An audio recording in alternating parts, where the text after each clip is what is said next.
your spirit down, just to revive the church. Revive your church again. Come in like a rushing of a mighty wind. Oh, like a rushing. How many of you want revival?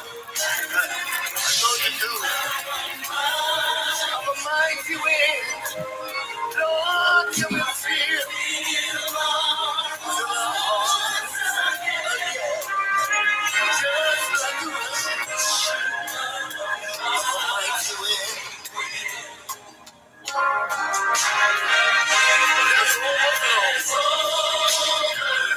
Fill us up, Lord. Like a river. Let your river let us overflow. Lord, come and fill once more. Let us overflow. Lord, I pray you let it overflow. Tonight, Lord. Lord, let the river overflow. Yes, Lord. Yeah, yeah,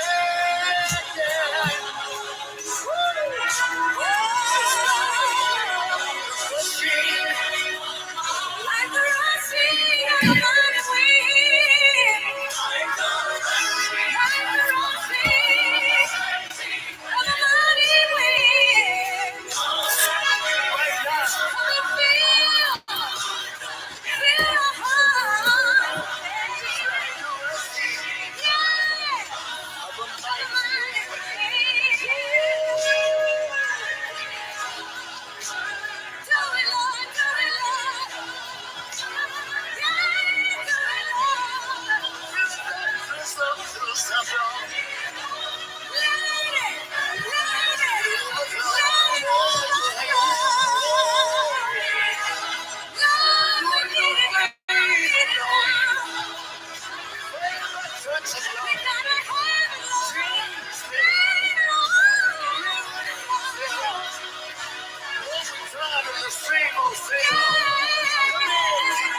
I always like when they get to the pub, they say, "Do it, Lord." Uh, hey, good afternoon to everybody, guys. Those of you via the YouTube, those of you via Facebook, let me say good afternoon to all of you. Let me say right away, if you're on already, please like and share the show.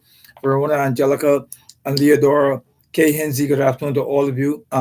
Giselle, Keith, Roll, Benita Jones, Grand Bahama, Chantel. I love Benita Jones, but very interesting spiritual woman of God. Yomo Phyllis, and a good afternoon to you. Uh, Chrissy Brown, Marina Bay. I want to say good afternoon to all of you guys as we get into the show today. Cordero Edge, good afternoon to you. Shari Rule, good afternoon. Smart Roofing, good afternoon. Um, so today, let's get straight to work today as we we understand now that the government of the Bahamas has decided to they've decided to find room for persons from the south, our brothers and sisters from Haiti, so that they can have some privacy with their congeniality so that they can do a little bang, a little boom, little bang, a little bang. So they can do some bang and bang. The government has decided to find some privacy for them. And I understand that they may be going into some hotels. I don't know which hotel they may be going into Bama. But the bottom line is the government of Bama has decided that they have to find some privacy for our brothers and sisters from the South to get their groove on. One of us still got a groove back in Jamaica. Many of them will get their groove back right here in the Bahamas. And so say congratulations to the Haitian people for convincing the government of the Bahamas to think sex voice. And so I want to talk today about the church and the movement. Our topic today and our theme today is the church and the movement. We are late, and I apologize for being late today because I was reading on Bishop Leish Boyd, who said that he cannot interview today. He probably have to do it tomorrow and or Monday. He needs to digest the topic again.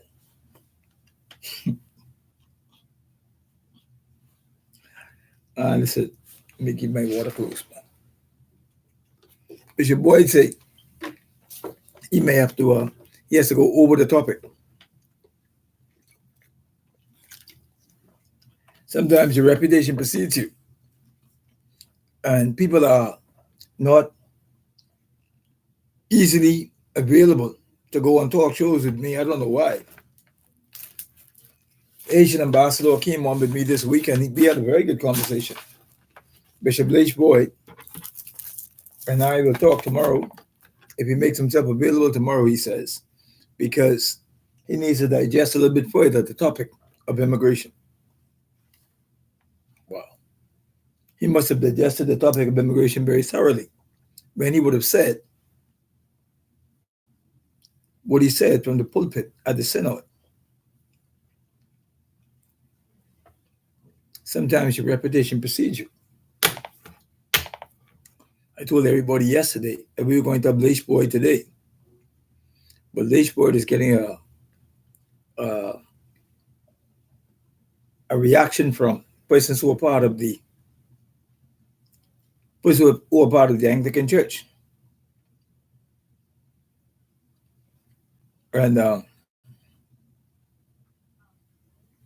so Chrissy, Jeff Sands, and the rest of you, Leish Boyd said tomorrow.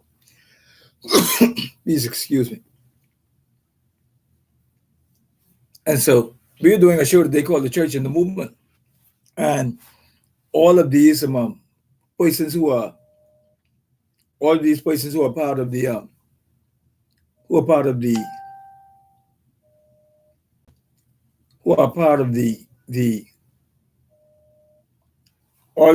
part of the church who are upset with you're part of the Anglican Church and you're upset with what Leish Boyd said, then I understand why you're upset, but at the same time,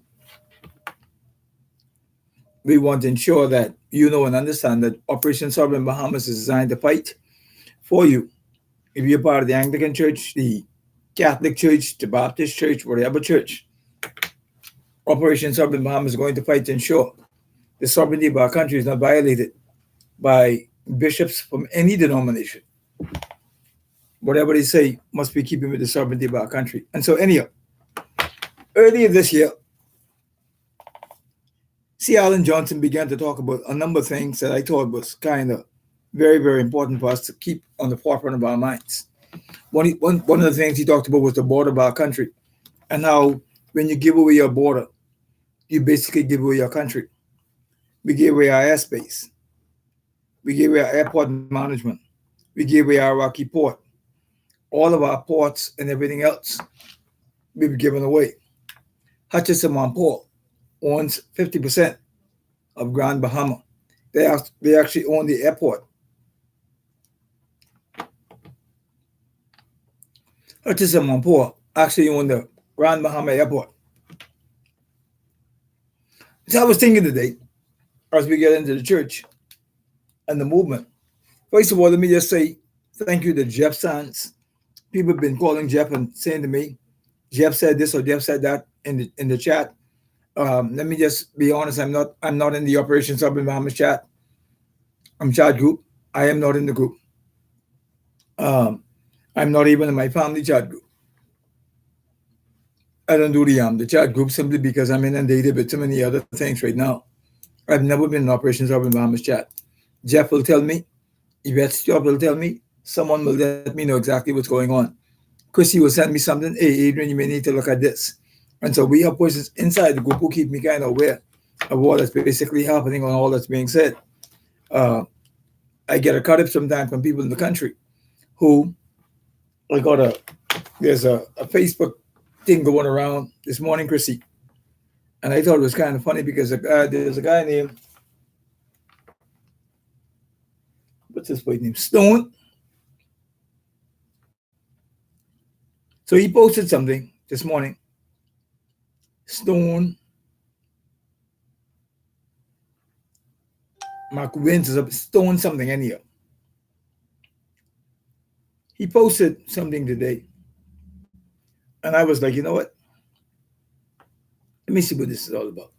And so I responded to Stone. I called him on WhatsApp. Not on WhatsApp, I called him on Messenger.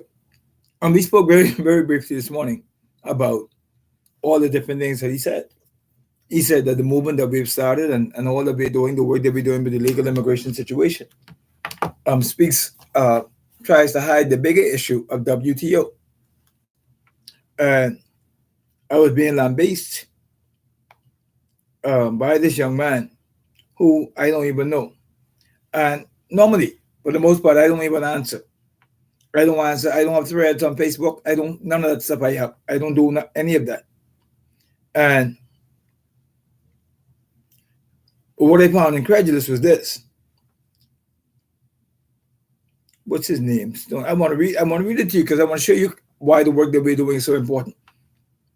And why it's so necessary for us to keep our heads to the plow and not look back. So in a post that this young man put out, I'm going to read kind of what he said for the work that we're doing, Jeff Sands. And I said to the young man when I called him this morning, I said, I don't know if we've met. And he said that we have met. We met at an event at Cassius Stewart house. And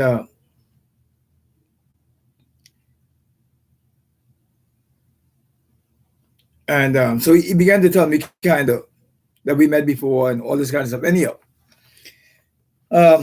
he said that we're hiding, we're trying to disguise or push the WTO issue, which is the main issue in the country, away from the front page by going after the issue with illegal immigration.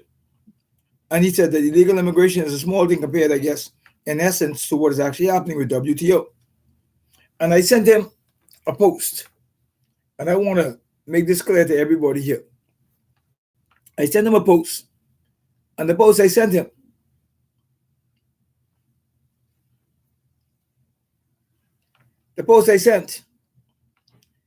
Phyllis Hannah, that's her soul.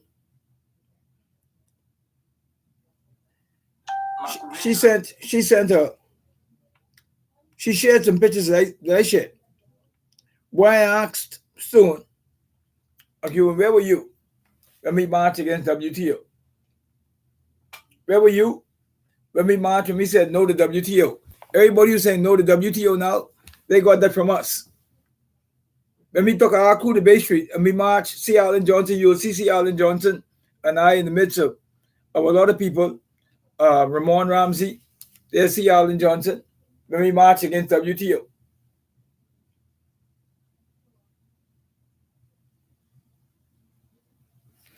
And so these persons are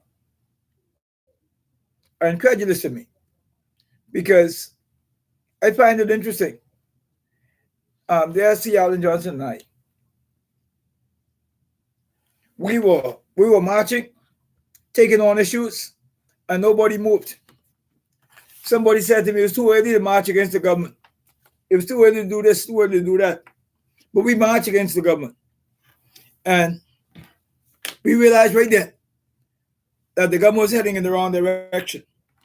The government took on Oban. I want to get to something today. The government took on Oban. We marched against Oban.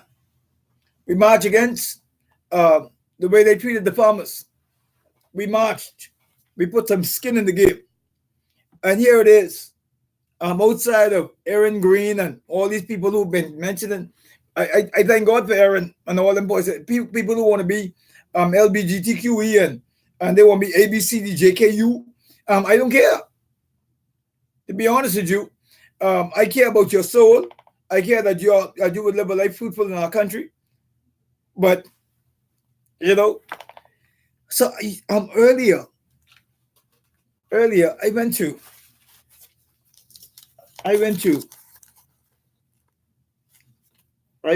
buy some ink, and somebody who was in there, Jeff, said to me that she's been listening to you and all your posts in our WhatsApp group.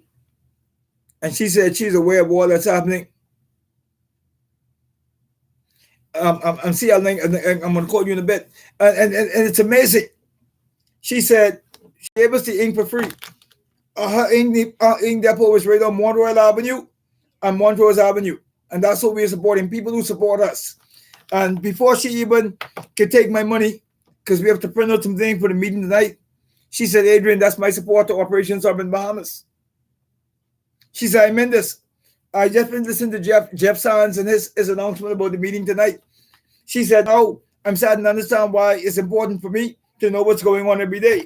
And she began to express herself based on all the other things that's happening. And so Stone Ewing is supposed to come to meet with me this morning. I haven't seen him yet. After we had a good talk about all that we're doing and what we're all about, he was supposed to come and meet with me today. He said he's coming just after 11 o'clock. Why? Because I don't have nothing against Stone Ewing and nobody else. Our job is to ensure that the Bahamas becomes a place that Bahamians will begin to enjoy and a nation where the diaspora can return home to. If you go, I'm showing you what we can do is tag everybody in some of the tag person inside the PSAs that we help tag people in some of the different things that we're doing. I'm excited about what God is doing here in the Bahamas. I was on Global Radio just a moment ago with Vaughn Miller, and we're talking, Jeff, again, about all that's happening in Operation Urban Bahamas. He's saying to me, Vaughn Miller from Greencastle, Eleuthera. Vaughn Miller said to me just a minute ago, he said they're trying to build a huge shanty town, Chrissy, in Greencastle, Eleuthera. He said, when the hell did it become popular to just put shanty towns all through the Family Islands while the government was asleep? Now they got shanty town in Greencastle. They have shanty town in San Andres. They got shanty town in Blackwood. They got shanty town everywhere you could think about. Everywhere you could think about, they have a shanty town. Everywhere. Greencastle, Blackwood. Someone said to me they're in Cat Island trying to set up house and set up shop in Cat Island. Listen, we can weed them out wherever they are. We're not going to let them build illegal housing throughout this country. We'll be a sounding board. We'll be a sounding board. They are building illegal homes all over. I just heard that yesterday in Exuma, on top of the hill in Exuma, they're building shanty towns in Exuma. And so now the government realizes how serious this is. They realize that the work that we have to do is a serious work. And so today, we're going to be talking about borders. All the people in the Christian church who have upset with us for the work that we're doing. Maybe, maybe, let me see if he's available for an interview. Yeah, please hold 1 second for me, please. Because I've avoided this for a long time. I've avoided the confrontations or the conversations where people believe that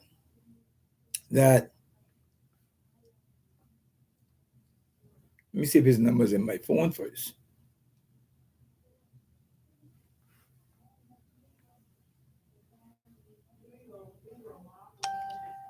I want to talk to Pastor Cedric Morse, who I believe has been uh, very strong on Facebook recently about any number of things that speaks to the immigration challenge from a spiritual perspective.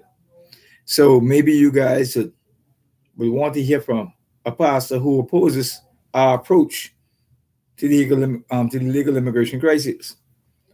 Let me see. I did not in advance say to him, so let me just ask him whether or not he would be interested in speaking to us today. Let me just ask him if he is available.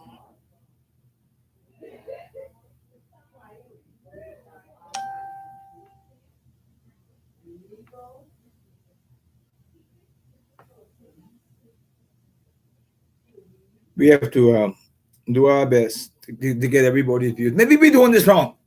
Maybe our approach to illegal immigration is wrong.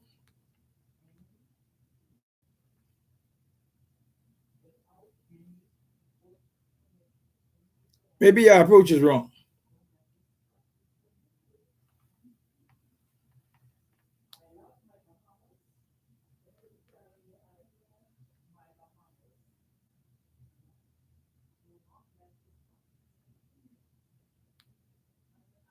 A biblical perspective.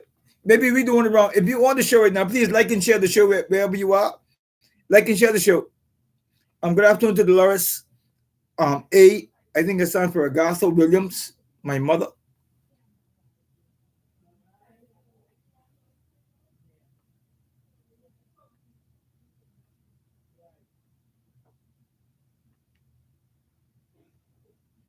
Let's find out whether Cedric Morse is available. So let me just say good afternoon to all of you. The church is out of view on this illegal immigration situation. The president of the Christian Council and I have spoken. They believe that for the most part, what we're basically doing is we're inciting something that is really dormant. They don't believe that there's a major issue. They believe we're making it a bigger issue than it really is. They believe for the most part that we ought to love our brothers from everywhere. I don't believe Delton Fernando wants everybody from everywhere to come. I do believe that for the most part, he wants some things controlled. The Christian Council said directly to me that there are so many persons who are undocumented but not illegal. They are undocumented, but yet they're not illegal, is what he was saying. I don't know exactly how it works. You could be if you're undocumented, are you legal? How could you be undocumented and legal? How could you be undocumented plus legal? I guess when you're born in the Bahamas, you go to school in the Bahamas. And up until the time you graduate school, until you turn 18, you are considered undocumented according to him, but you're legal. I don't agree. I believe that when you are born of Haitian parents, according to the Haitian rule, you're Haitian. And of course, you also where you're from, but it's specifically the Haitian community have to know and understand that both of your parents are Haitian. You're born in the Bahamas, you're Haitian, and so you can go and you can get a passport. The challenge is what has happened. There used to be a school on East Street, just after you pass Windsor Park on the right-hand side.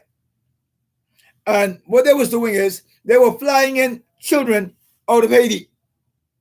None of the children they flew in could speak English. And they had a Haitian school on East Street. They moved the school after the pressure got on. They moved the school from there and they sent the school over on Vessel Street in the back there somewhere. After the pressure got on, they moved the school from there and they put the school on Blue Hill Road. And they were bringing in children. They were bringing in children and bringing in these children. They were bringing them in by plane. And when they brought these children in, they were trying to get them to the place of good English and then see how they can assimilate into our school system. When I got wind of it, I went to the Ministry of Education and I said to them, who give these people license to have school? How are they able to fly these children into our country illegally to get into our school system and to create a school to help them infiltrate the school system?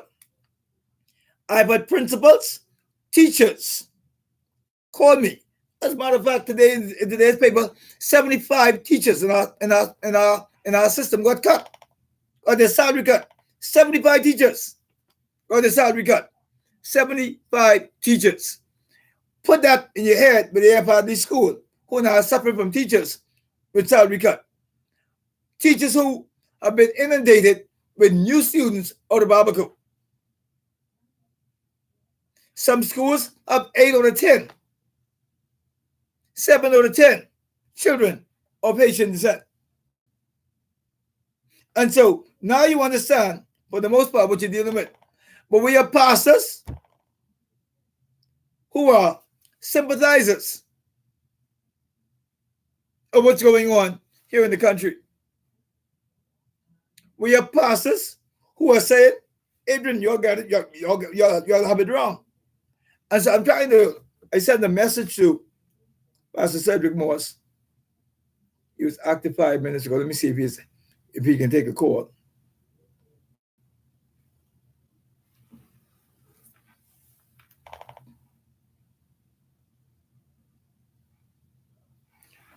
Pastor Morse, how are you, sir? Or Adrian Francis, man? All is well, my friend. Listen, I've been following some of your posts and wanted to know whether or not I could interview you for a couple of minutes on your biblical view on immigration.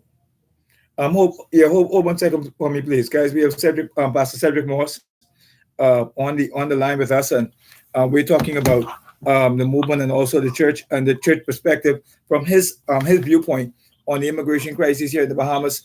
Cedric Morse has been a long time. We have not gotten together for a while.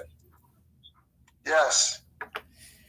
Guys, Pastor Cedric Morse is the ministry is Kingdom. Is it Kingdom Ministries? Kingdom Life Church. Kingdom Life Church. Kingdom Life Church. Please forgive me, Pastor. Kingdom Life Church on Jerome Avenue.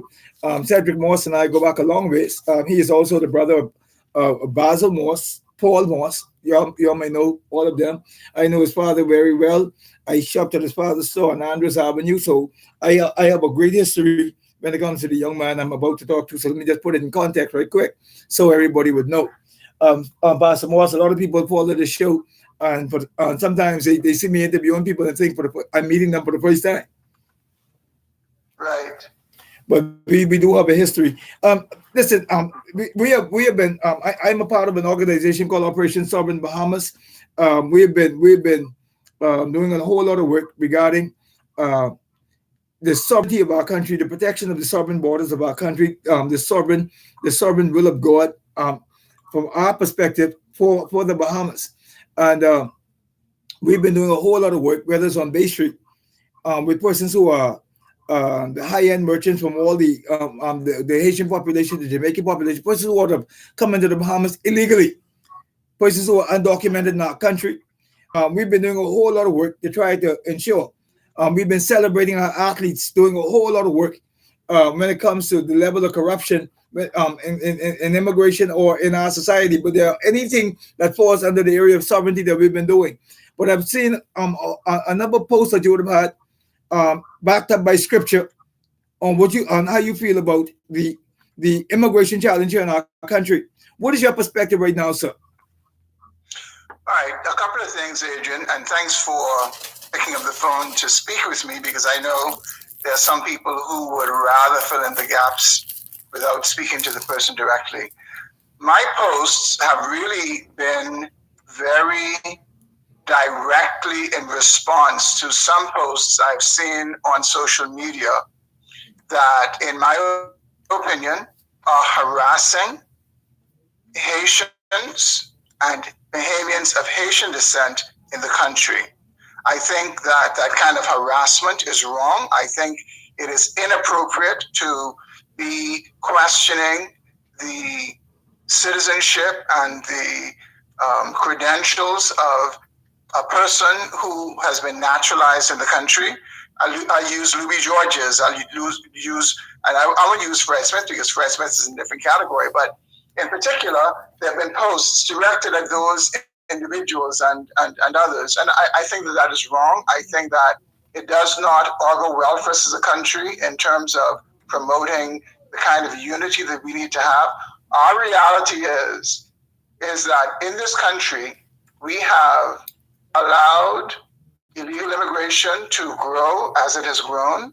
We have aided and abetted it. We have corruptly facilitated this environment that we have because it gives cheap labor, it allows for exploitation, and it is absolutely wrong.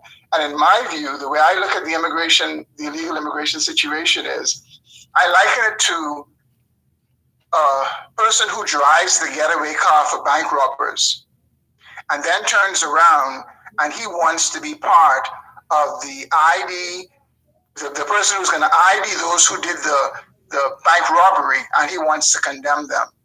We in this country have aided and abetted illegal immigration. We should have been enforcing our laws. We still need to enforce our laws.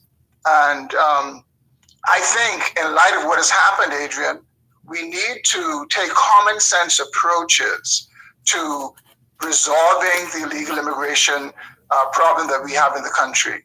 I mean, I think of situations like, for example, our Constitution guarantees that a person who is born in this country to non-Bahamian parents is entitled to citizenship once they apply and once they are not a security risk. And there are people, countless numbers of them, who have made application to the Department of Immigration. Their application is complete, and they wait 6 and 7 years to receive their citizenship. That is wrong. It is absolutely wrong. And that we cannot justify this system we have that allows for corruption. I've heard first-hand stories. As a matter of fact, my father used to own a food store in the Kemp Road area. And this is back in the 80s. And I remember when they would do raids in the area. There was a large Haitian population there, many of whom were not documented in terms of work permits. And the immigration department would come through the wee hours of the morning and raid the areas. They would sometimes pull women out of their houses, improperly dressed.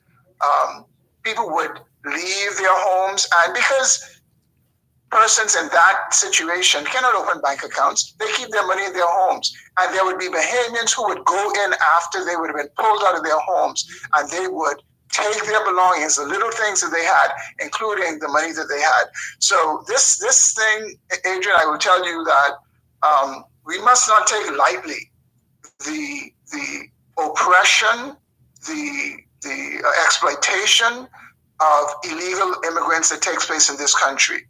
Now, the other side of that is the enforcement of our laws. You will not find someone who is more committed to the enforcement of all of our laws. I do not, for 1 second, believe that we should have open borders, and I do not believe for 1 second that we should not enforce our immigration laws. I do believe that we should enforce them justly. We should enforce them in a manner that is humane. And I would say, for those of us looking on, we should want those laws to be enforced in such a way that if they were enforced on us, if we were in that situation, that we would still hold the same position that we're holding. I know that's a long rant, but those are my general views away from any specific questions. I wanted to make sure you get your thoughts out, so that's why I didn't interrupt you. And I doctrinally, you and I, back in the day, we would discuss doctrine. I grew up in Bahamas Faith Ministries even before Bahamas Faith Ministry, you knew me, and so I spiritually understand kind of what your position is when it comes to spiritual, your spiritual direction. I am one of the things you would have said that I want to clear up It's the word guaranteed citizenship once you would have turned 18. Can you go back to that for me, please? No, I didn't say guaranteed. What I Yeah, said is I they're wrote down the entitled word. to it. I wrote down the word guarantee They're when you said entitled it. to it. It's not a discretion. It is an entitlement, in the sense that They're entitled. as You long, said they're entitled. sorry, You say yeah, because I wrote yeah, down the it's word entitlement. guarantee. They're entitled. Hear me. Let me explain it. Let me explain it. As a matter of fact, let me do this. Let me go ahead and read it. It's Article 7 of the Yes. Constitution. Yes. Give me 1 second. Please pull it up.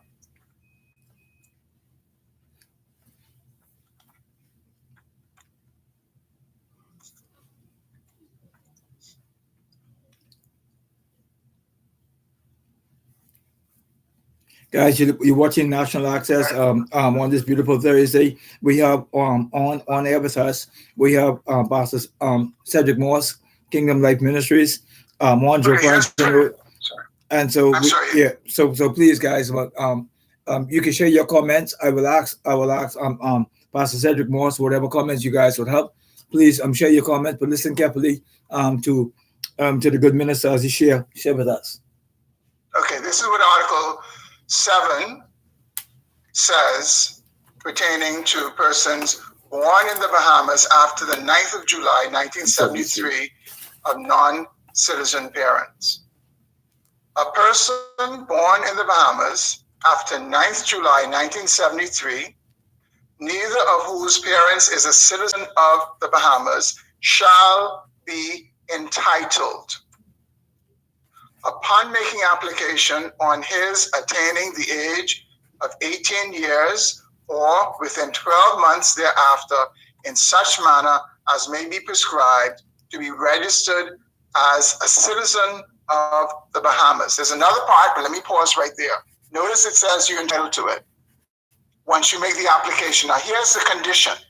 Here's the condition. Provided that if he is a citizen of some other country other than the Bahamas, he shall not be entitled to be registered as a citizen of the Bahamas under this article unless he renounces his citizenship of that other country, yes, takes the oath of allegiance, and makes and registers such declarations as his intentions concerning residence as may be prescribed. And second, it says, any application for registration under this article shall be subject to exceptions or qualifications as may be prescribed in the interests of national security or public policy. So essentially what it is saying, it is saying this, it is saying that persons who are born in the Bahamas to non-Bahamian parents after the 9th of July 1973, they are entitled, once they make application and they, before being registered, if they're a citizen of another country, they renounce that citizenship and take the oath of allegiance. And even before all of that, provided that they are not considered to be against the national security and public policy interests of the Bahamas, which we know there may be someone, let's say, there may be deemed to be a national security risk through gang involvement, through maybe extraterritorial concerns, but that's not the average person. So typically what this means is that for the average person being born in the Bahamas to non-Bahamian parents, they are entitled to citizenship once they apply, once they are not a national security risk, and once they renounce any other citizenship that they have that they can renounce. Okay. So we can then say that in the case of like a Jane Roney child, somebody who never applied after the age of 18, who up until 20 plus, or the made claims of being born here, many persons who didn't take time in our country to make an application, based on what you just read in Article 7, because I'm a student of Article 7. That what happens to the individual pastor who because I want to go back over most of what you just said, but what happens to the individual who never applied after the age of 19, the grace period of 1 year? What happens to them? What should happen to them? But according to the Attorney General, he says that they are I think he uses the word lacuna or something like that. Yeah. He basically says the Constitution does not make provision for them. Once that time frame has elapsed. So, but what the Constitution does provide for, and this is, let me go further down. This is still under the area of citizenship. It says, this is Article 13. It says, Parliament may make provision for the acquisition of citizenship of the Bahamas by persons who do not become citizens of the Bahamas by virtue of the provisions of this chapter. So Parliament can certainly pass a law to cover those people if it so chooses. Here's what I would say to that, Adrian, and I think this is the way we as Bahamians to think about this. Let's think about those people like the Jane Rooney Charles and others who did not apply as they should. And it's all kinds of reasons that people don't apply. Sometimes they don't have the exorbitant, they don't have the money to pay the exorbitant fees that they need to pay to get all of the translations and documents that they need, sometimes to even do the renunciation, and they just don't start the process because they don't have the money. And of course, you know that immigration will not accept your application form until and unless it's complete. But So sometimes is he a citizen though of any other place? Once you're born of Haitian parentage, you are a citizen of Haiti. Is he not a citizen of Haiti? Can he not apply for a passport? Hold on 1 second, Pastor. No. Can he not apply for any child born of Haitian parents are Haitians? No, that's not true. It is so. It is so. Let me explain it to you. Hold on, Pastor, for 1 second. If both your parents are Haitians, I've done this for the better part of 20 plus years. If both your parents are Haitians, you can go to the Haitian embassy and you can apply for a passport, all given that you have all of your documents. You can go to Shirley Street and you can apply because you are Haitian. Once you are born of Haitian parents, for the rest of your life, you're Haitian. Go ahead, sir. Okay, the way Haitian citizenship works, according to my understanding, Yes, sir. is that Haitian citizenship is, to be able to pass Haitian citizenship on, you have to have been born on the soil in Haiti. No, sir. So let's say, No, for sir. example, No, sir. Adrian, hear me No, out. go ahead. But you go ahead. Hear me out. So if you have A and B get married. Well, let's say the A and B are from the Bahamas, from Haiti. They were born in Haiti. A and B come to the Bahamas and they have a child. That child is automatically a Haitian citizen. Let's call the child C. Now, let's say that C, who is a child born in the Bahamas to Haitian parents, marries D, who is also a child born in the Bahamas to Haitian parents, and both C and D are Haitians because they got it through their parents who were born on the soil in Haiti. You follow me so far? I'm following you. Okay. If C and D, who were born in the Bahamas to Haitian parents, have a child before they become citizens of the Bahamas, the child of C and D is stateless. And here's the reason.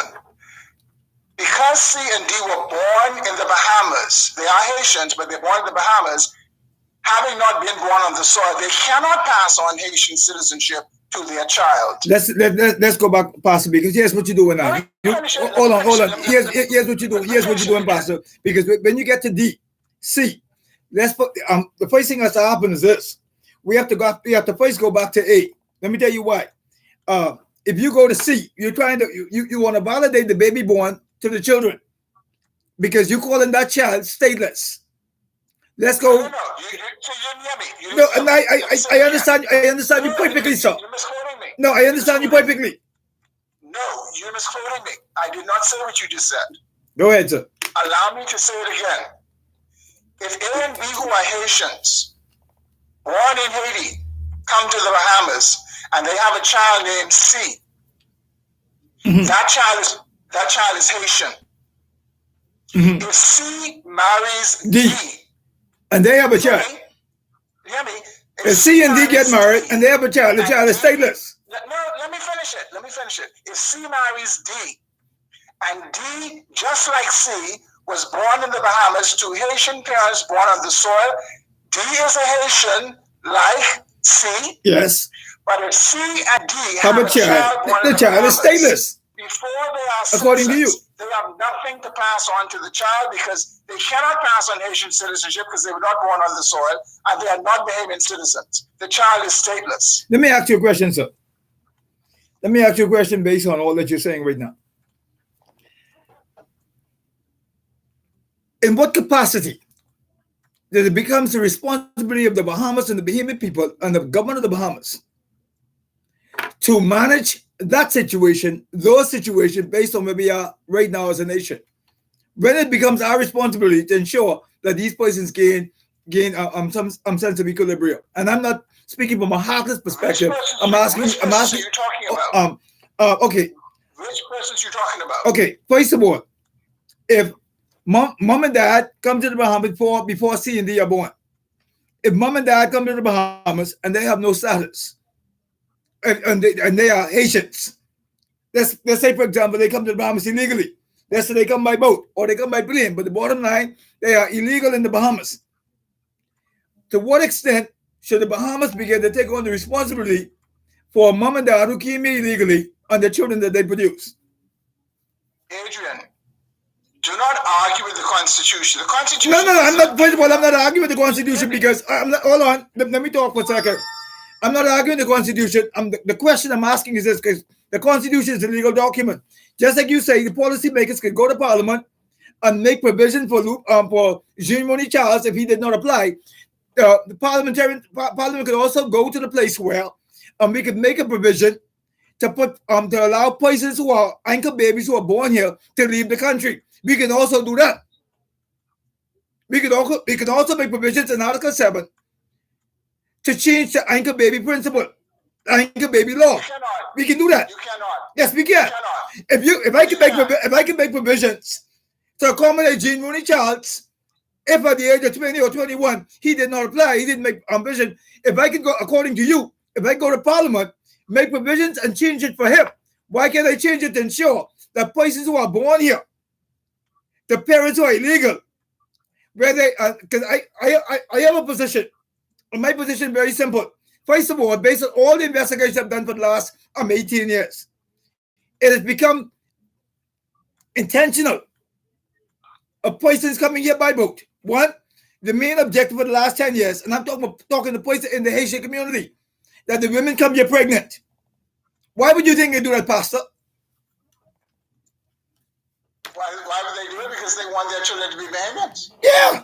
And so you don't think that it should be the concerns of the Bahamian people to ensure that all the things that we've been inundated with, our school system, our healthcare system, and all the other things, you don't think I should raise the alarm for the Bahamian people? Okay, Adrian. The only people who can change Article 7 are the voters in this country. Parliament cannot change it. That's why we had the last referendum. Part of it. Only the citizens, no, hear me. Only the citizens can change Article 7. Parliament can, under Article 13, make provisions for people like Jean-Marie Charles because the Constitution says he can do that. But Parliament cannot change Article 7 to make it what we would want it to be. Only the citizens can do that in a proper referendum. Now, you asked the question. You asked the question whether the Bahamian people can take on caring for these people. The Constitution has already taken on caring for C and D in my illustration because it says once you're born here to non-citizens, whether they're legal or illegal, the Constitution doesn't care. You are entitled to citizenship once you apply between 18 and 19, and you are not a national security or public policy risk, and you renounce your any other citizenship that you have. Are you comfortable? Are you comfortable as a pastor? Are you comfortable? We have a duty. We have a duty, like other nations in the world, to ensure that we do not have stateless people within our borders. And Parliament has a responsibility to pass a law that anyone who in the Bahamas would be deemed stateless, that we would ensure that they are not stateless and they get citizenship in our country. That's First of all, Parliament dealt with that by Fred Mitchell was the Minister of Foreign Affairs with responsibility for immigration. We gave out something that was called a belongers permit. We did that. We gave out something that's called a belongers permit. The bottom line is that, Pastor, are you comfortable, Pastor? Are you comfortable? Are you comfortable, Cedric Moss? Cedric Moss, are you comfortable, Pastor, with the level of growth through the legal process of children being born here? Are you comfortable as a pastor with the level of illegal processes that's been going on through that illegal immigration process? Are you comfortable with the level of growth that is taking place in our country through the legal process, through the legal immigration process? When you say the level of growth through illegal immigration, the level of population growth. Adrian, no, I would say to you that I am not comfortable with the decades-long neglect and dereliction of duty in enforcing the immigration laws in the country. Are you prepared as a pastor to speak out against that? Are you prepared as a pastor to speak out against the dereliction of duty that has taken place for many years? And as a consequence of that, the large numbers of children who are being born in the country in our illegal immigration system that we have, I am not comfortable with that. I think it's a neglected duty. And let me say this, right?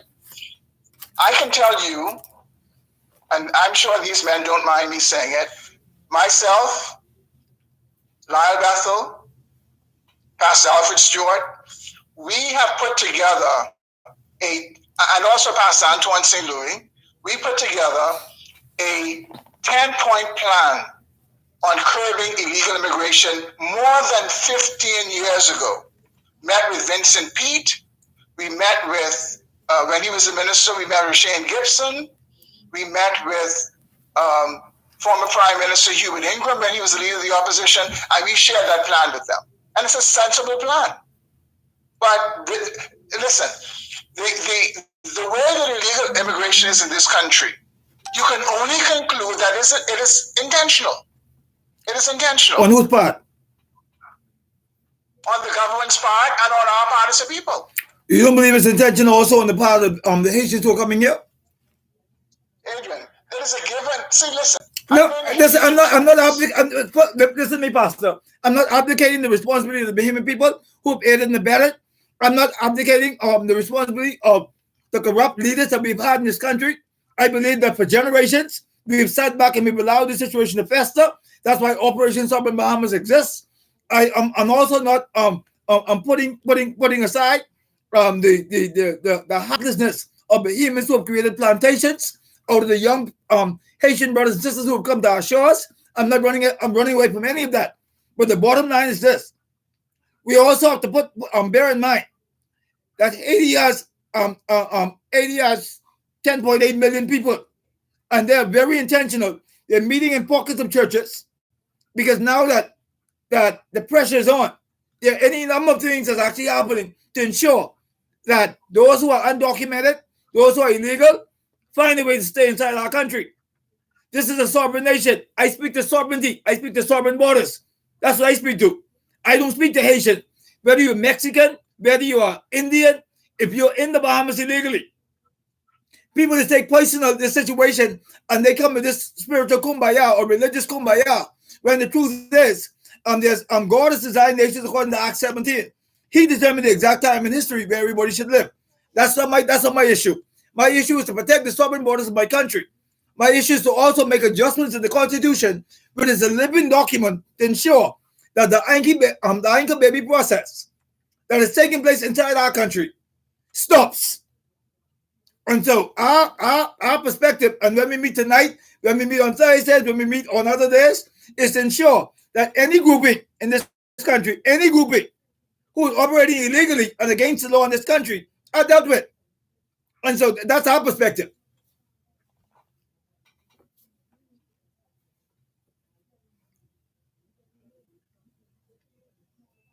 Hello? I'm still here. I'm listening. No, that is our perspective, Pastor Cedric.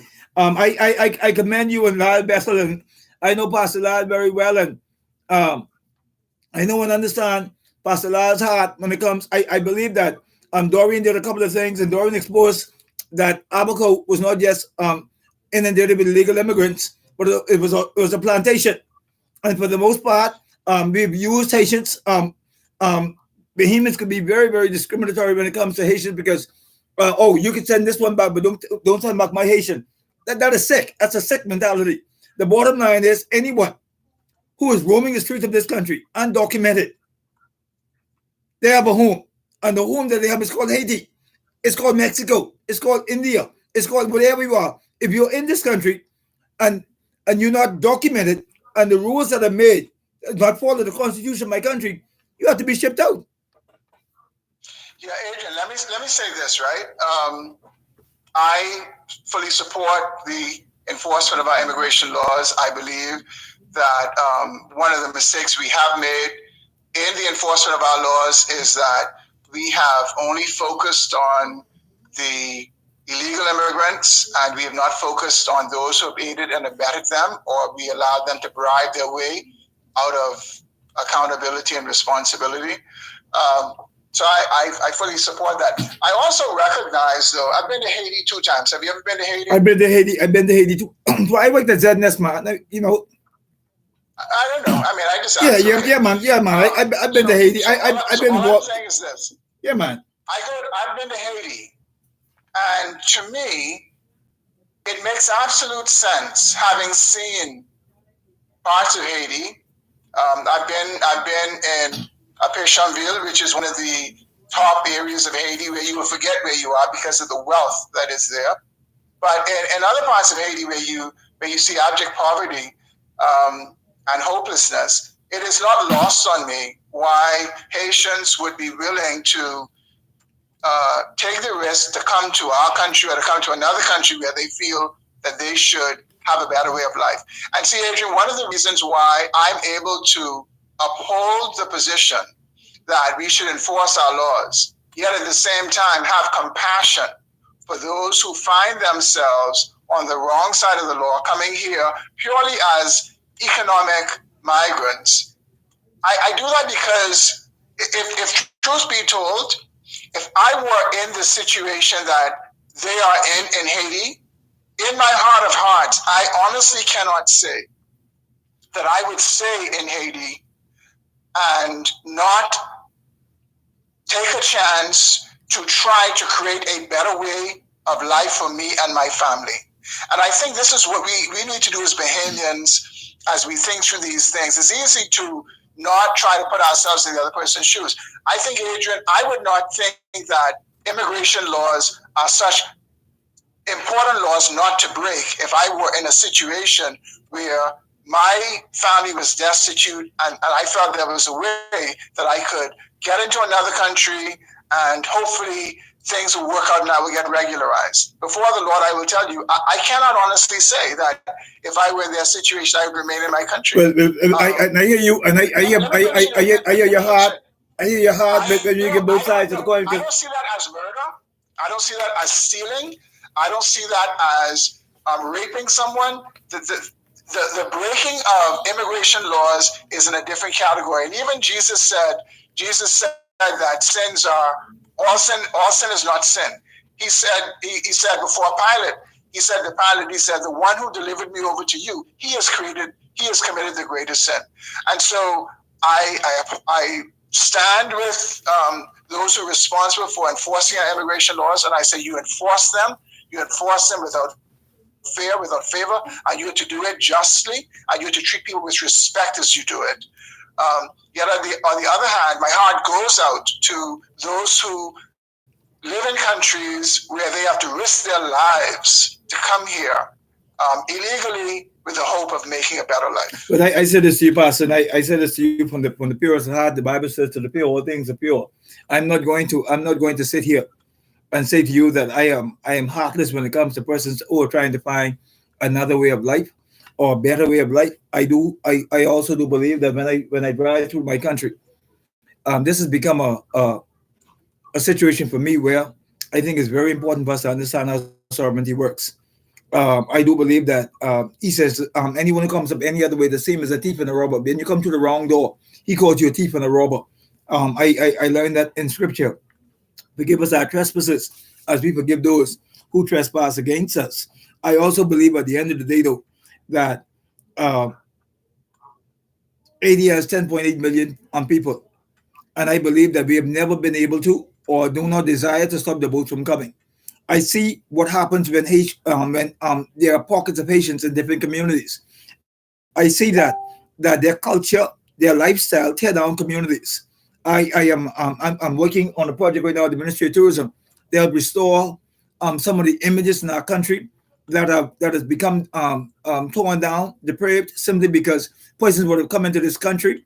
Their lifestyle, their culture has followed them. The illegal building of shanty homes and all the other things that has happened. I have no love for that, and I'm going to fight against it on our family islands, in our inner city communities. We have turned these communities over to persons who have no respect nor desire to want to assimilate into our culture. And so, while I understand there are persons here who are trying to find a better way of life, I also understand that the Bahamian people have now struggled for the better part of the Bahamian people have been the spirit of hustle for the last 30 years. If a man does not take care of his own house according to scripture, he's worse than an infidel. My job as operations of in Bahamas, national access, and all the platforms, even as a pastor that God has given me, is to ensure our mandate is very simple: to create a Bahamas that Bahamians will begin to enjoy. We will not stop the boats from coming. The Haitians will always come. They will always have a spirit of instability, whether it's through whatever religious practice, whatever the reason is. The bottom line is, I was sitting in the rich part of Haiti. I've touched the poverty in Haiti. I've been on boats where Haitians have drowned and have tons of Haitians thrown back on the deck. I've seen the risk that they're taking. I've been through this so thoroughly that when I give my real story, people will be shocked. The bottom line is, I believe that the Bahamas has done its due diligence, whether the United Nations, Amnesty International, everybody else, no one understand.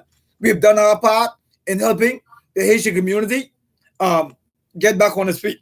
At some point, we have to restore the Bahamas with the Bahamian people. We're not eating in the right kind of. We're not enjoying our country. But what we've been doing is this: we've been taking the lashes from everybody, and whether you call some of the person sympathizers or whatever else have you, the bottom line is this: the Bahamian people have had enough of the influx, and so much so that the level of arrogance, I believe entitlement is the mother of dumb down. There are some people who are trying to get access without process. They're trying to get access, not knowing that access is not a right, it's a privilege. And so there's a mindset here that the Bahamas is a free-for-all. And that is the spirit that we are coming against with Operation Southern Bahamas. We are going to put the gate back up and the wall back up. There are too many persons who are here who literally believe that it's our job to take care of them. We've taken care of two nations in one for a very long time. That is going to stop. Whether it means persons who are aiding and abetting going to jail because of it, whether it means corrupt officials going to jail because of it, the bottom line is it has to stop, and has to stop somewhere. And our job is to ensure that that day is now. And I hear, nobody has done more for young. I thought it was terribly unfair for a very long time. Children born of Haitian parents, they have to pay double the fees to go to university, to go to college in the Bahamas or the University of the Bahamas. Some of the challenges that they would have faced. And I worked tirelessly sometimes with so many of them who called me, who said, "Man, Adrian, your platform, you have information, knowledge base, and you have a network. You could reach this person or that person." But the bottom line is, I think we've heard the sympathizers almost to the extent, Pastor Moore said, it seems that they're more sympathetic about the challenge faced by the Haitian people than they are sympathetic to what the Bahamian people have gone through as a result of the intake and the influx. And I think that is. Here's what I say to you. I would say that even if we were at this moment able to remove every single illegal immigrant in this country, many of the real problems that we still have will remain. I say, that doesn't mean that we don't address it. Yeah, I may not disagree with you that. All I'm saying is there are people who are blaming illegal immigrants for all manner of things in our country when that is not true. And if there were a way to remove those people, you would see that we still have the same issue. Let me say one last thing, Adrian. Go ahead, buddy. I would say that I think it's important for us to be very careful how we treat other people, and especially how we treat the weakest among us, how we treat the most vulnerable among us. Illegal immigrants, we acknowledge they've come here illegally. They should not have done that. But when we consider what happens to many of them, crimes are committed against them, and they are afraid to go to the police. They're robbed. In today's Guardian, there's a story of someone presumably representing the Royal Bahamas Defense Force who's harassing someone of Haitian descent or Haitian, and that's just wrong. And here you have someone who is a person who should know better, who is a part of the force that should be protecting people and defending as opposed to oppressing them and harming them. And that's what they're doing. And I think what we need to be careful about is that whatever we do, it does not add to that. I think we can do both. I think we can enforce our laws while treating people with respect and while trying to build one Bahamas of all the different people who are in this country. Do you find, Pastor, that in most of your Facebook posts, do you find in any way that you are defending the sovereign rights of Bahamians more than you are defending the cause of the downtrodden, or in the case of the Asian person that you mentioned on the defense force officer in his digi uniform the other day? Do you find that your tone, or is it a God mandate on your life right now as a pastor to speak to the fact that you believe that Haitians are being mistreated by Bahamians? I mentioned at the very outset when you called me, Adrian, that my posts are very specific and in response to things I'm seeing on social media against Haitians and against Bahamians of Haitian descent. So my posts are not in a fulsome, comprehensive way addressing illegal immigration. They are specifically pushing back against that kind of prejudice, that kind of oppression, that kind of bullying of Haitians and Bahamians of Haitian descent. I do not like it. I don't believe God likes it. And that's why I specifically address my post to that. People can make of it whatever they want. They can say I'm unpatriotic. And if it means that I have to be patriotic to vilify and put down Haitians and those Bahamians of Haitian descent, well, then so be it. I've been called xenophobic because I take a very strong stand. I've been called a bigot. I've been called bigotry has been one of the stronger words. Xenophobic. I've been called a bully. I've been called all sorts of things simply because there are some stands I've taken. Most of the work that we've done has really been to the attention of the government of the Bahamas to carry out their jobs, to do their job. They have persons throughout this country who are taking small booths and small stands, setting up business everywhere through this country. It's starting to look like Little Lady, Little Mexico, starting to look dirty and nasty. Do you think we should just sit back every day as a group that we would have formed and just allow it to happen? Are we bigots because we are standing up for what we believe are the responsible rights for Bahamians in this country? Are we bigots? Do you believe God will have me on the mandate of my life? They'll bring order to my country. Am I a bigot? Is God against me because I'm standing up for the sovereign rights of Bahamians? Does it make me a bigot? I never harassed any. I would say this to you. I think we need to be very careful that we all are law-abiding and that we allow the law to take its course, that where we feel there's some infraction and we need to report it, we do that. But we must not try to take the law into our own hands, become vigilantes, even if it's only on the edge of that.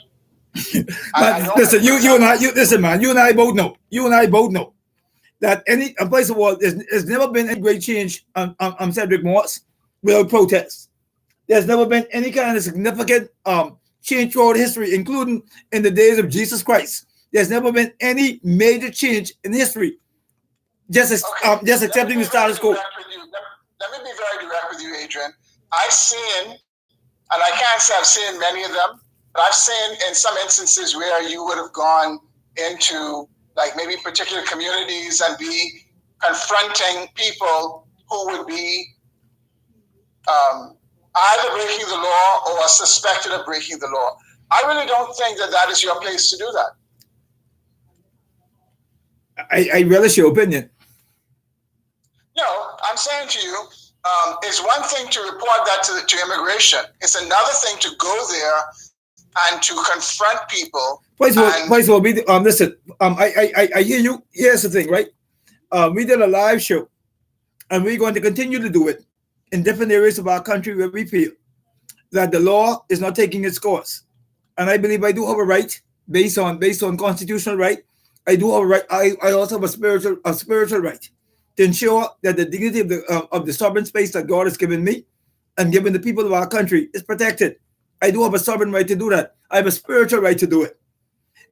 Every time, and one pastor said to me the other day, Adrian, I really appreciate what you're doing. And the pastor said to me, your call is not my call.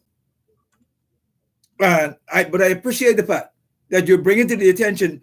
You know what I find amazing? Casualties. We watched when we protested the other day, there were 5 stalls. They didn't start with 5. What we basically do is this. We sit back. We say what Adrian Francis should not do because he don't have the authority or the right to do it. But we watch the country go out of control, right? And then after it's way out of control, like the Haitian challenge in the country right now, the illegal immigration challenge, you said earlier that there are any number of reasons why it has grown out of proportion. And those who would have aided and abetted, Goliath wasn't born a giant. He became a giant. And if you don't cut Goliath down early, and you keep saying, "Oh, it's the job of this one and that one to do it." Let me tell you something. It's the job of every citizen in this country to ensure that the country is going and being built in the right direction.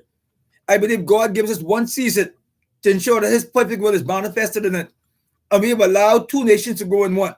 And I'm not going to stop. And I appreciate your criticism of me. I'm not going to tell you that it means nothing to me because you and I are having a candid conversation. But I'm telling you straight up, I believe, first of all, that we're doing the godly thing.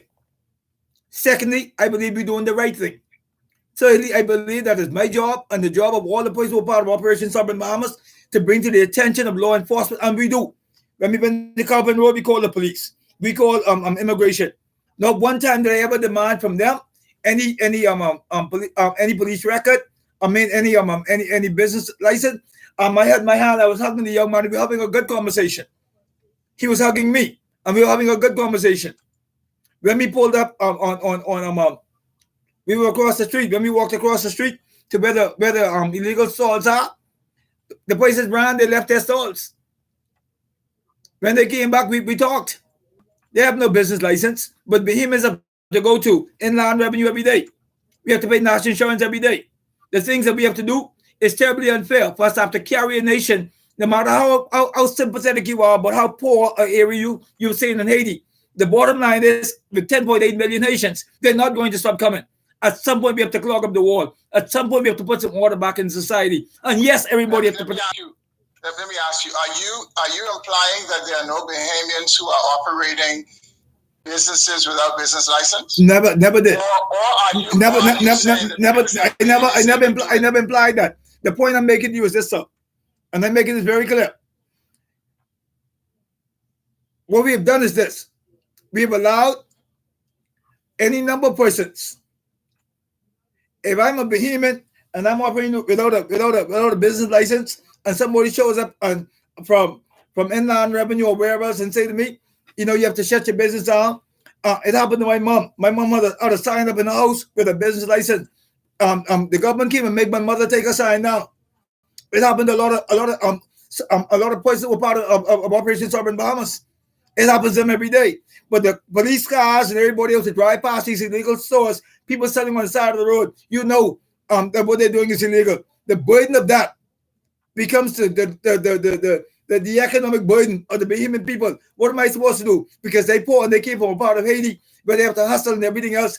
My society will be broken down. My unemployment rate is 19%. My unemployment rate is 19%. When am I going to get the place well? All that is dumbed down in my country becomes the lifestyle, becomes the burden of the Bahamian people.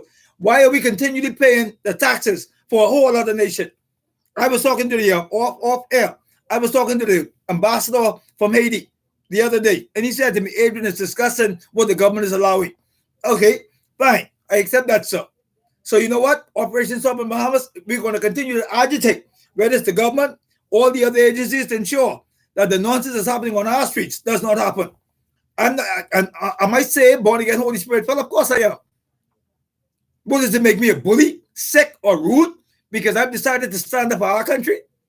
What does it make me? I'm tired. But see, here again, Go ahead. Let me ask you this. Suppose all Bahamians did what you're doing, where we all decide that whatever we don't like in the country that we believe, and we may even be right, is wrong, whether it's people running the red light or people who are cheating through customs or whatever, and we just decide that we have had enough of it, be a monarchy.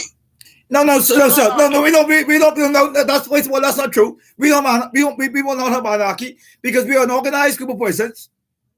We speak to every leadership. Listen to me. We speak to every leadership. I speak to the police force, and most of the persons would call me are from security agencies. I met with Marvin Dames. I met with the Minister of Education. I met with the Minister of Health. We talk about all of these issues. We're not having anarchy. We have a group of persons in this country who are watchdogs in this country. We're not going to have anarchy. We're not going to sit back here. I didn't say what you're doing. I didn't say what you're doing is anarchy. Yeah. What I said is if what you're doing is duplicated. See, again, I can't speak Pastor Moss to the duplication. I can only speak to the mandate that's on my life. That's on the life of the persons who become a part of Operation Sovereign Bahamas. I'm not going to allow anyone to cause for whatever perpetuates or what it is we do it. My job at the end of the day is to ensure that it happens spiritually, it happens legally, and at the end of the day, it brings about the kind of effective change that God determines and that God wants. Well, let me just give you a bit of advice as a friend. Be careful that you do not provoke the wrong person, because what does that mean? Well, there are some people who sometimes, when they feel they're being provoked, they fight, physically fight. Oh my God! And none of us wants to get in a fight. You don't want no fight. I find it amazing, right? There was a guy who wrote 2/3 of the New Testament, right? At one point, when he first converted from Saul to Paul, God told a young man named Ananias to go lay hands on the fellow Tor from Tarshish. I have some work for him to do it. Because they can see the wrong under the PLP. Under the FNM, they can't see the wrong. And so, rather than being tribalistic in our approach, there's no tribe in us, no PLP, no FNM, nothing. This is just a sovereign mandate from God to ensure that God has never had a nation that he didn't want to be in control of.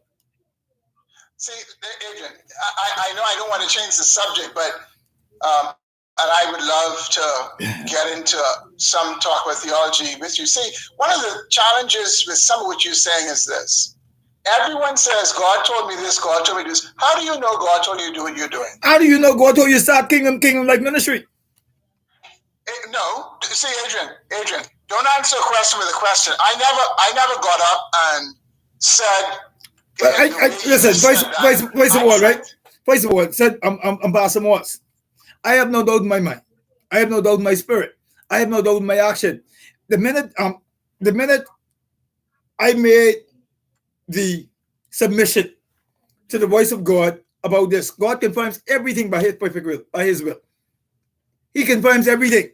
And every step of the way, he's confirmed. By his perfect will, where do you get that from? Listen, man, you want to go through the theology? Every single thing that we're doing has been confirmed. Everything. let me quickly answer your question. You asked how do I know I'm doing what you're doing? Let me say this. I cannot say to you with absolute certainty that I know that God has called me to be a pastor. I cannot say that. As a matter of fact, the only certainty we have from God is his written word. That's the only certainty we have. Now, what I can say to you is this. I believe with deep conviction in my heart, with witnesses from scripture and from other people, that God has called me to be a pastor, and I have yielded to that. Now, what you're doing, I don't think you can find one scriptural precedent for it. There's no scriptural precedent I can find in the Bible for what you're doing. And for that reason, it requires some pause. You have to be very careful. It may require a pause from you, not from me. Well, okay. But I know one thing. There are a lot of people who have killed their children, who have killed world leaders who said God told them to do it. Well, listen, if you want to call me in that grouping, right, you can do so. But the bottom line is, I know I'm following the perfect will of God. And so however it's interpolated by you or by anybody else, I've never been more certain. I've never been more certain. But based on the word of God, I come through theology like you have. I've come through all the different things that you have. The bottom line is, we may not see the same thing spiritually, but the bottom line is, I'm believing exactly what God told me. We're doing exactly what he asked us to do. Whether or not it happens the way it's endorsed. First of all, one of the things I'm comfortable when it comes to Jesus. He asked me one time in scripture, he said, how long would you need man to validate you? I'm so comfortable where I'm at and what it is I'm doing. I wanted to talk directly about the immigration situation and some of the things that you would have put out, simply because I believe at the end of the day, it garners some response via Facebook. And I read it. I may not say anything all the time. Every now and then when I come, I hardly ever answer things on Facebook. I just read things. Why? Because there are times when I am vilified by a lot of people. Sometimes people throw in underhand jobs at me, and all they have to do is come on and call me. Just like I pick up the phone and call you. The bottom line is this. I do believe that our fight is a good fight. We're going to continue in our fight. As a matter of fact, the fight is going to intensify greatly. And for the most part, but we're going to do what is right in keeping within the framework of our law and ensuring that the Bahamian people get to enjoy their country. Our mandate is very simple, Pastor, to create a Bahamas that Bahamians will begin to enjoy, and a nation where the diaspora can return home to. That's our mandate. That's your mandate. All right, well, we'll see how all that pans out. Yes, sir, man. Listen, I appreciate you, man. Yeah, Adrian, thanks for picking up the phone, man. Thank you very much, my friend. Okay, bye. All right. Guys, Pastor Cedric Morris, Kingdom Life Ministries, Jerome Avenue, has some very strong views, of course, on the illegal immigration situation here in our country. I appreciate the time spent with him just now, 57 minutes. We would have spent just under an hour on the phone. Gives you an idea. I am straight up with what I believe God is telling me. There are some people who it's interesting when people throw blows, right? One of the things I don't care how deep the theology is. I don't care how deep the theology is. I always tell people there isn't a ring I'm afraid to go in when it comes to theology. Not one ring. Not one. There isn't anyone I'm not prepared to the challenge when it comes to what I believe God told me or what he shared with us. There isn't one ring that I'm afraid to go in. Not one. I can do what I believe God asked me to do. And at the end of the day, we're going to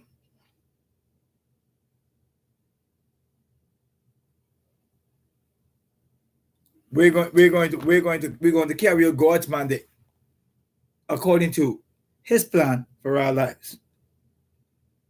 According to his plan for our lives, we're going to carry out God's mandate. And so I'm very cognizant. And I think Cedric Morse, I talked to Paul Morse, who is the brother of Cedric Morse, who has a completely different perspective on the sovereign rights of nations and boundaries.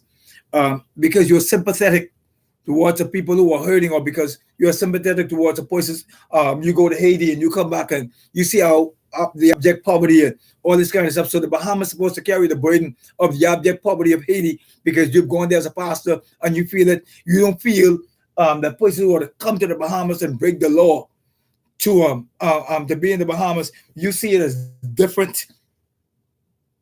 You see it as different from someone who would steal and rape and whatever else. That'd be fine.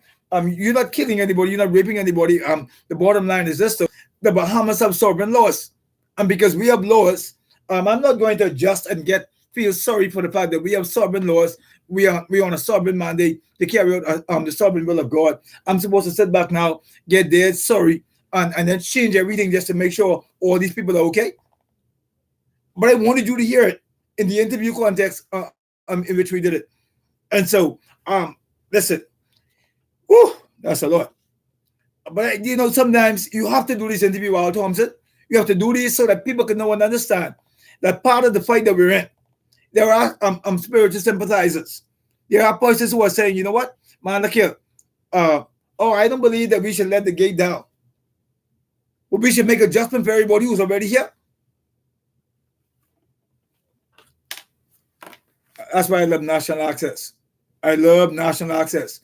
Those of you who are watching the show for the first time, those of you who are, please like and share the show. Wherever you are, like and share the show. Calvin, Dwight Harris, good afternoon to you. Pauline Smith, good afternoon. C. Allen Johnson, I'm going to call you in a second. But the show on mine is, I'm happy, Chrissy Brown, I'm happy that you guys kind of know what I go through as a minister of the gospel. And people tell you, first of all, how do you know God tell you to do this? How do you know God tell you to pastor?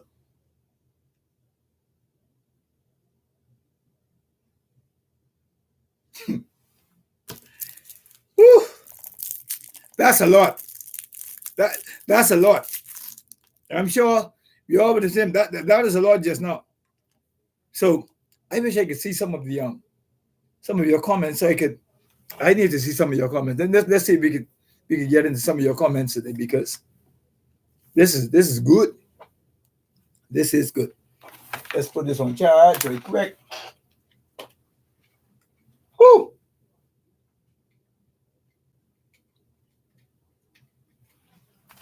Welcome to National Access. Those of you who are part of the National Access family, please like and share the show wherever you are right now. Like and share the show. Like and share the show. Like and share. Like and share. Like and share. Like and share. Chrissy Brown, I hope you heard that. And now you know what I be going through when it comes to these shows and this stuff.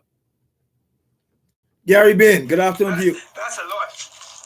I'm sure you all the same. That is a lot. Just share the show. Like and share the show. Like and share. I'm trying to get the audio down so I can read some of your comments. I hope you heard that. I got to get the audio down. Like and share the show. Jesus. Like and share. Like and share. Like and share. Chrissy Brown, I hope you heard that.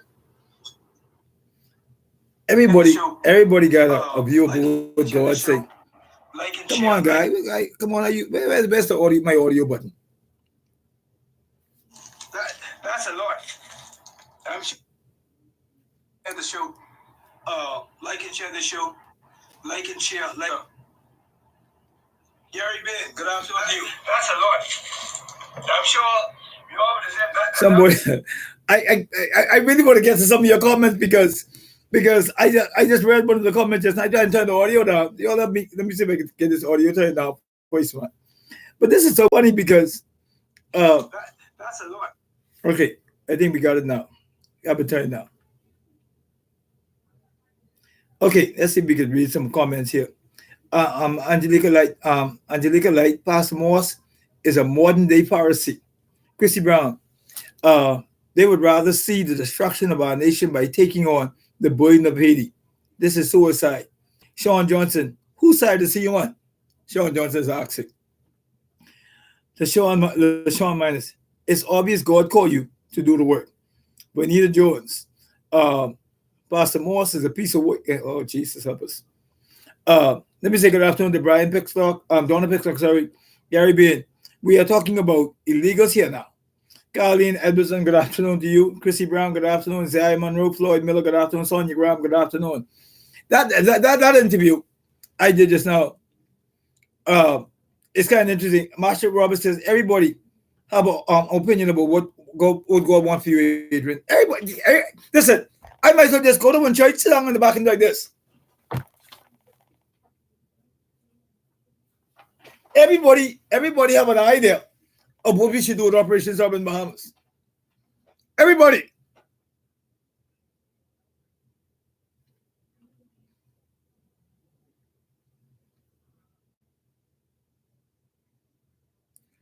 Whew.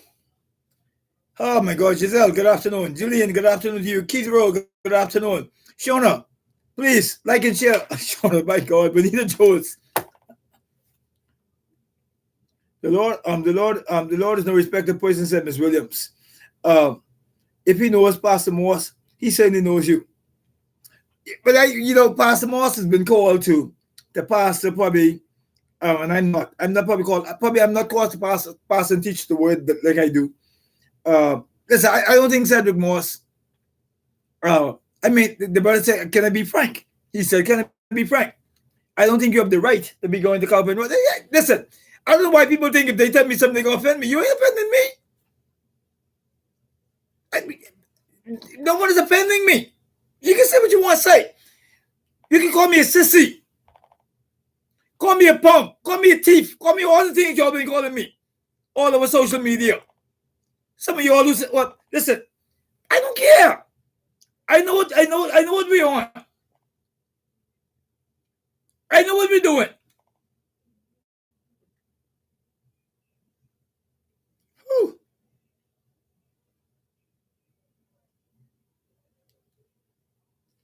What I find intriguing is that because of the level of what you're taking on, what you're standing for, because of that, it becomes almost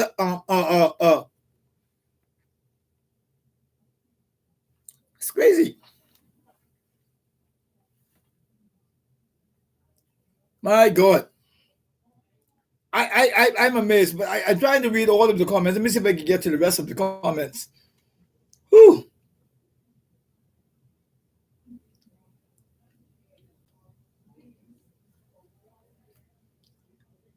Man. What I think is so amazing is that everybody believes for some reason, and I try my best to keep my personality out of what it is we're doing because I don't want it to be about me. But it's very easy to get to the place where you literally think that your opinion is greater than everybody else's. What you're doing is more vital to God than what everybody else is doing.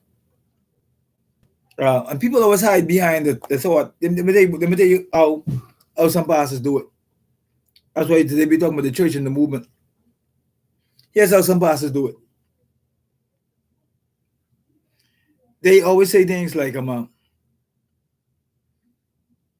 believe we should follow the law. I believe we should enforce the law. The pastor said just now that he don't see the same pastor who say sin is sin. You don't see you don't consider it sin. But somebody to come into your country because they're living in abject poverty or because they're living in a rough situation. You see nothing wrong with them coming to the Bahamas, and you don't see it as a some of the percent are coming to the Bahamas and doing what you're doing. Oh, we got to be careful that everybody obey the law. So they tell you these things, right? The reason why they say it in the way they say it is so that at the end of the day, they cover all their bases.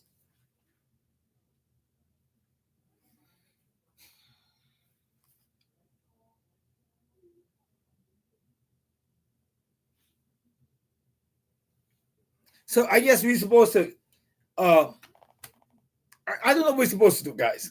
YouTube, I don't know what we're supposed to do. Facebook, I don't know what we're supposed to do. Maybe we just move our borders, move restrictions.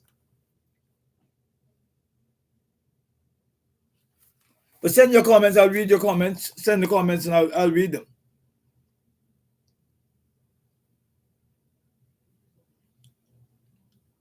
Benita Jones, people just jealous. Dolores Williams Sculpin Road is in the Bahamas. Uh, when Pastor Morse visited Haiti, he did not tell us where. He did not tell us um where he went. When and they want them here to wait for them for nothing. Marshall Roberts, they want you to do the dirty work. Then at the end of the day, uh, you achieve. Then they say good job. I believe that, though, Marshall. I believe that. Continue to do your work, Adrian. Angelica Light. They want us to sit back and do nothing. Listen, I don't know whether or not people want to sit back and do nothing. Uh, you have to be so certain. Well, it's okay, Prophet. When you have opposition, that means you're on the right track. I relish, first of all, counsel. I relish counsel. But I also relish the fact that I believe that when you're mandated, there are so many persons who are like me, who history tells a different story, who are like many of the persons who meet here, the hundreds of people who are part of Operation Sovereign Bahamas. They meet here and they have a mindset now that we have to begin to put our country back in order. We are an advocate group, and we advocate for the sovereign right of Bahamas and the sovereign right of this nation. That's who we are. That's what we do. What is our mandate? Create a Bahamas that Bahamas begin to enjoy. And a nation where the diaspora, those who are scattered abroad can return home. That is our mandate. That's not going to shift. That's not going to change. People who don't like it, persons who don't understand it, not on them. But we're not going to stop doing the work because the work is somehow misunderstood. We're not going to change our tone. If my tone is going to offend somebody and cause somebody at the end of the day to miss the kingdom of God, then fine. You're going to find that no one, even if all the pastors who talk it, none of them can tell you they've reached out, helped more Haitian boys of Haitian descent or Haitians than I have. None can say it. And I challenge anybody. I challenge him. I challenge him. Why? Because we're working real hard to ensure the law of our country is upheld. You think I hate Haitians or it's bigotry? No, man. I don't believe Pastor Morse, who I think know me for a long time. I don't think Cedric Morse for 10 seconds believe I'm a bigot. I don't think so.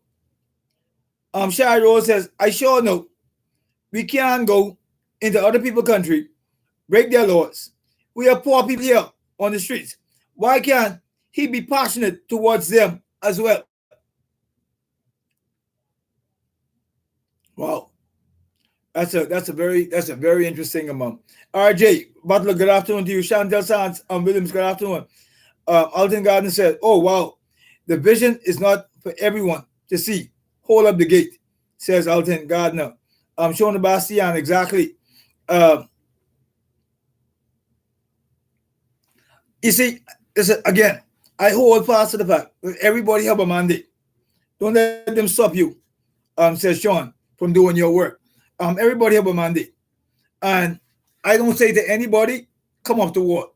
Sanballat, Geshem, and Tobiah, they tried to stop Nehemiah.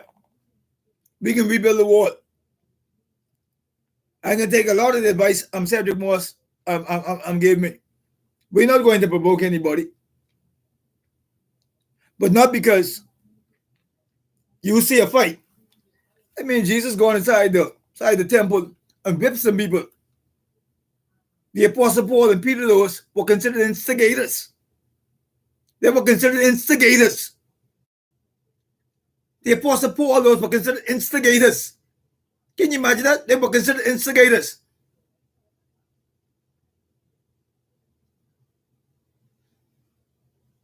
I'm talking about these are soldiers of God. They were considered instigators. Where they went, they were considered instigators. Why John the Baptist didn't just mind his own business instead of the Herod business when he was sleeping with his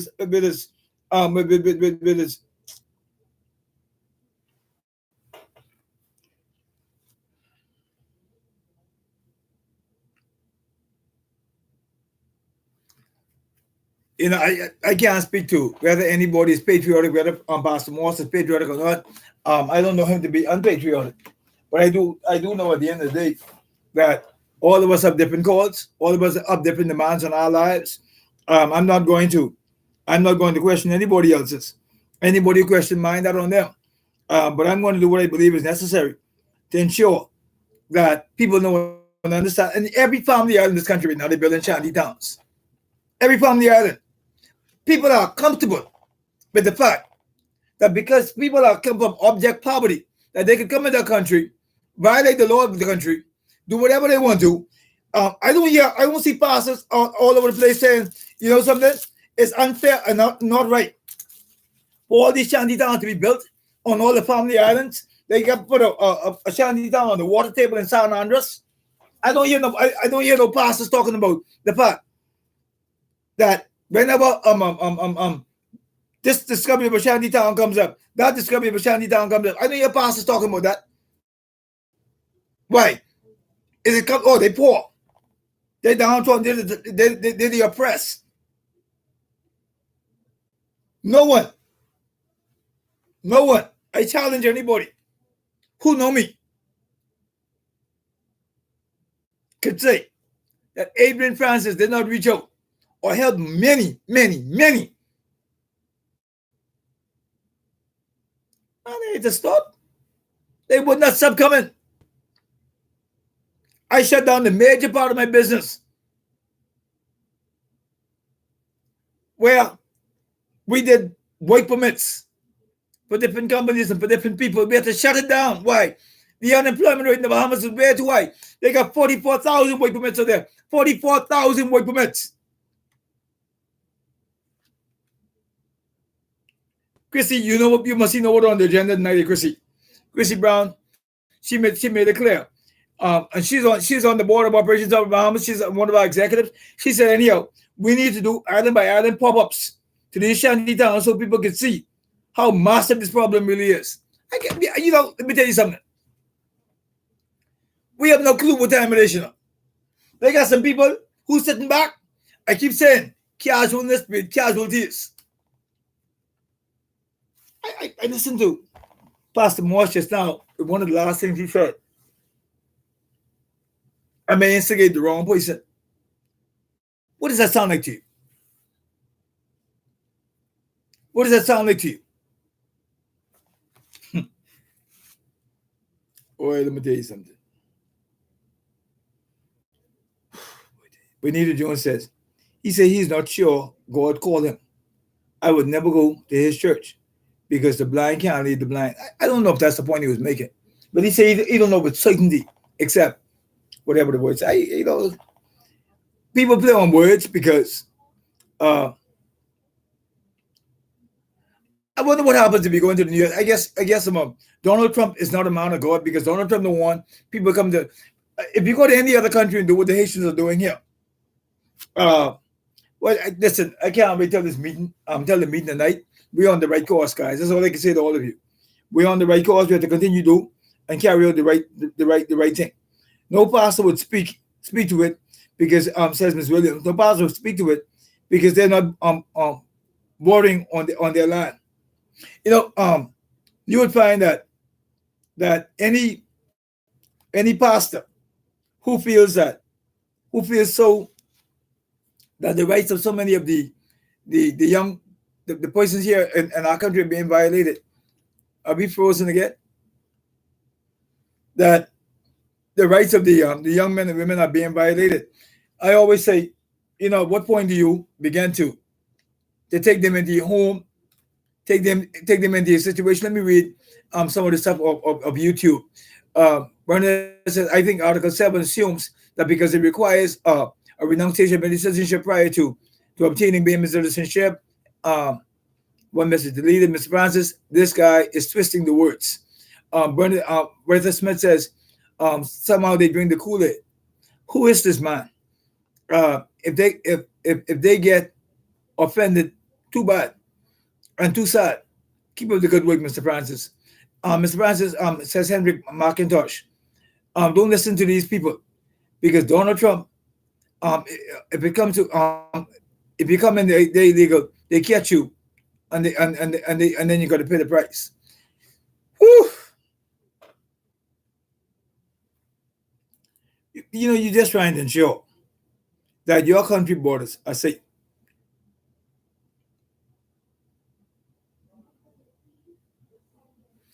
You're trying to ensure. You're trying to ensure that your country borders are safe. Now, it look like we getting rid of some issues, and so please like and share the show, like and share quickly. Like and share very quickly because look, we both have some issues. I was going to add C. Alan Johnson to the show, but okay, look, we having. Let me try C. Alan very quickly to get a quick assessment of that interview. But Kizzy, let me talk to my cousin Kizzy. I don't know if you heard the whole interview before I called you. I hope you would have heard. Let me call Jeff Sands because let me call Jeff. Because for in the Operation Sovereign Bahamas group, Jeff would be able to say to everybody kind of what the deal is. I am just amazed at that interview just now. I'm terribly amazed. Let's talk to Jeff Sands, one of the executives here of Operation Sovereign Bahamas. Woo, Jesus.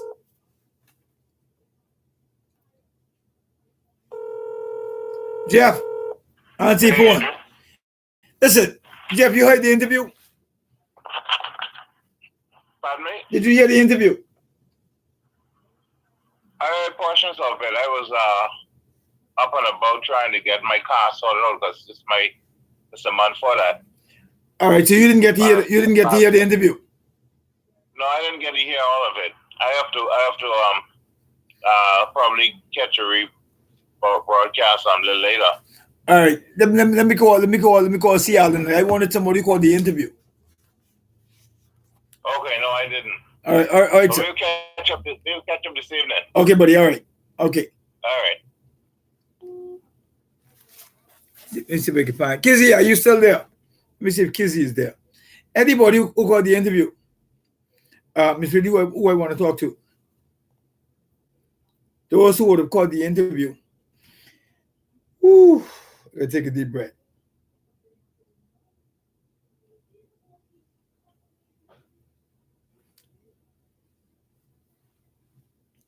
I mean, that just kind of take me by. What time we got? Let's see what time we have.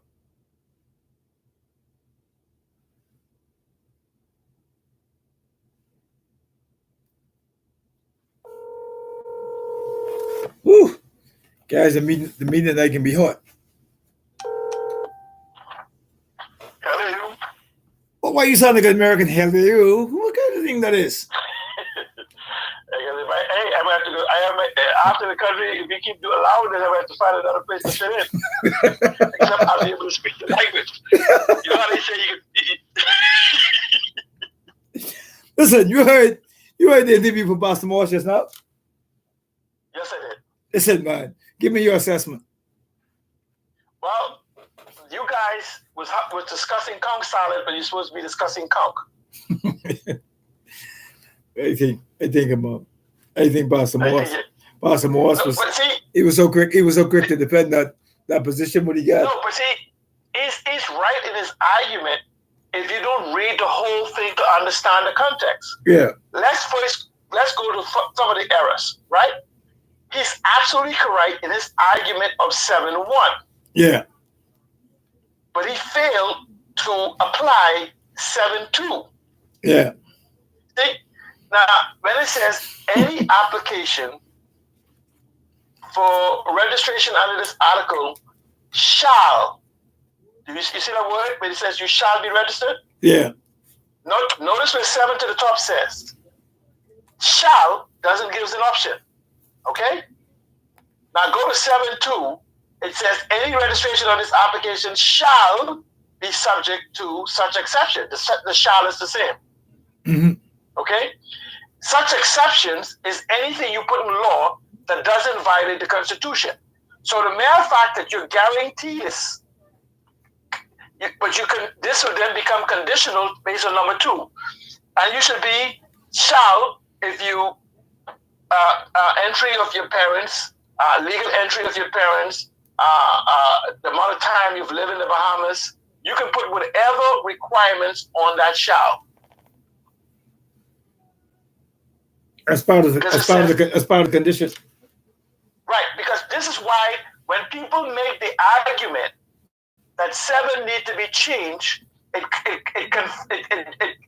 ignores 2 and allows the government to continue. Just read what it says. You got to read the whole thing. Application for registration under this article shall be subject to such exceptions. The exceptions is if the parent of the child enters illegally, or qualifications, meaning that you could say you also must have done this and this and this and this, meaning that you must have registered your birth, you must have done all of these different things. You could put, like in the U.S. citizen said, you must have resided in the U.S. 5 years prior to making application. All of these things is what you can put. So you are allowed to put exceptions and qualifications to the birth.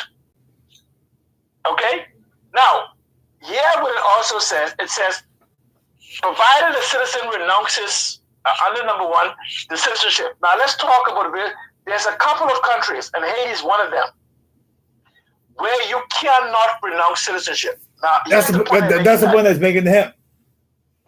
Right. No, but you see, so I coming back to your point. I want to come back to the point you was making about how citizenship is acquired.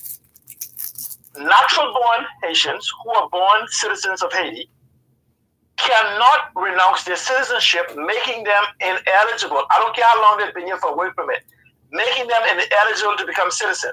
So up until 2013, if I'm aware, anybody with Haitian citizenship who was sworn into the Bahamas as a citizen may not be a citizen. Because you can't violate the Constitution. Because if you can't renounce your citizenship, then you can't take the oath.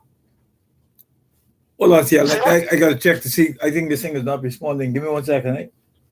Okay.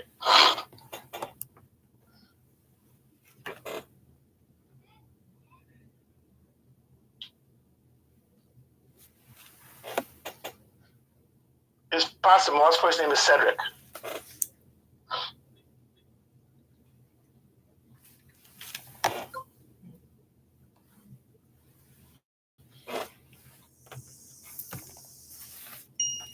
This thing is freezing, man.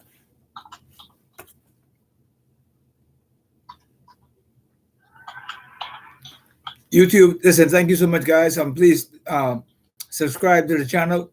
Those of you who want, please subscribe, and we'll make the adjustment to you. But thank you so much for watching the show today, guys, via YouTube. Hopefully, you guys would have enjoyed the show today. And read Article 7. Those of you, you're already disconnected. Oh wow! So guys, those of you via YouTube, please enjoy the show. Like and share the show. We appreciate you guys. Thank you so much for spending time on National Access today. Yeah, Adrian, let's definitely take this up tomorrow so I can break down about 4 to 5 points that they make, and let me explain tomorrow that there's literally